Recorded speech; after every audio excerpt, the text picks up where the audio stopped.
ये धोखा के बाला मामा, मैंने बताया था ना, धोखा से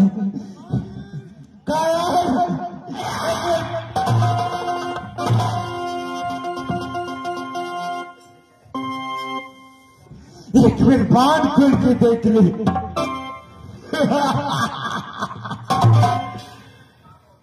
तुम्हें बांध खोल दूं, रावण का गौरव किस तरह ढाहना मैं जानता हूं। और हनुमान जी महाराज थे जो मुझे अच्छी अच्छी बात सुनाई। सुना हूं दस कंठ, कहा हूं कौन रोकी, और राम विरोध करता नहीं कोई। शंकर आज सहस्र विष्णु आज तो है, सतहि नाराजी राम करते। बोलैया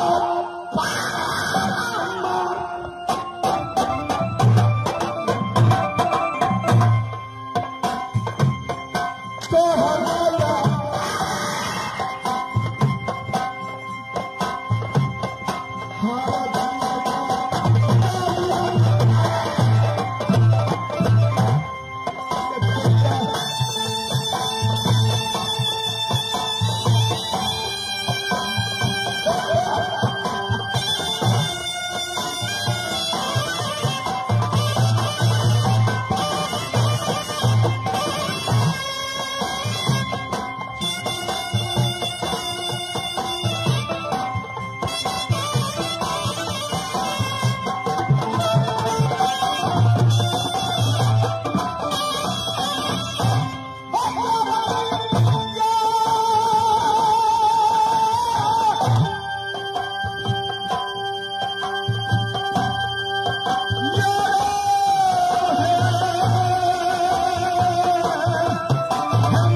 ये तू धोखा से बांध देला।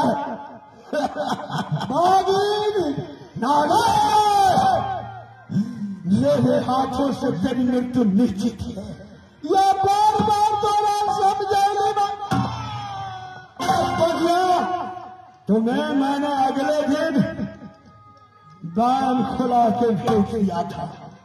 तूने रोने लगा, बिलखने लगा, मुझे दया आ गई। मैंने कहा न ये पुत्र है न पुत्री है, चट्टा को चांद छोड़ देता हूं। तूने राजपुत्र का समधी बनाना चाहता था, ये समधी बना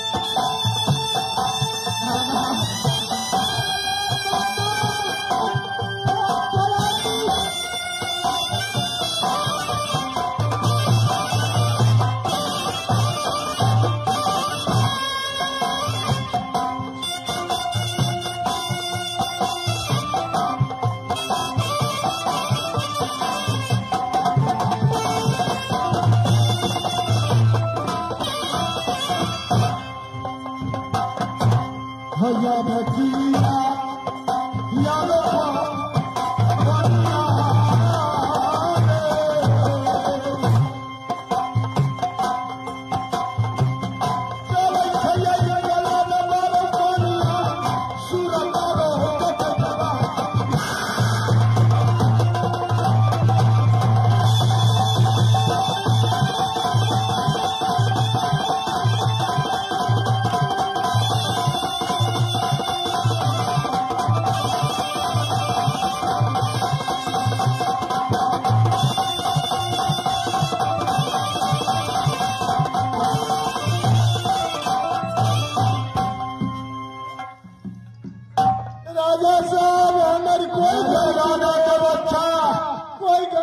कोई गलती नहीं। तुम्हें अगले दिन इस दरबार से छोड़ दिया गया था ना। तुम क्या सोच के मेरे दरबार में आया? भागिन के बाद मेरा मेरी साहब मेरी कोई गलती या भागना या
इधर आओ मुझसे इधर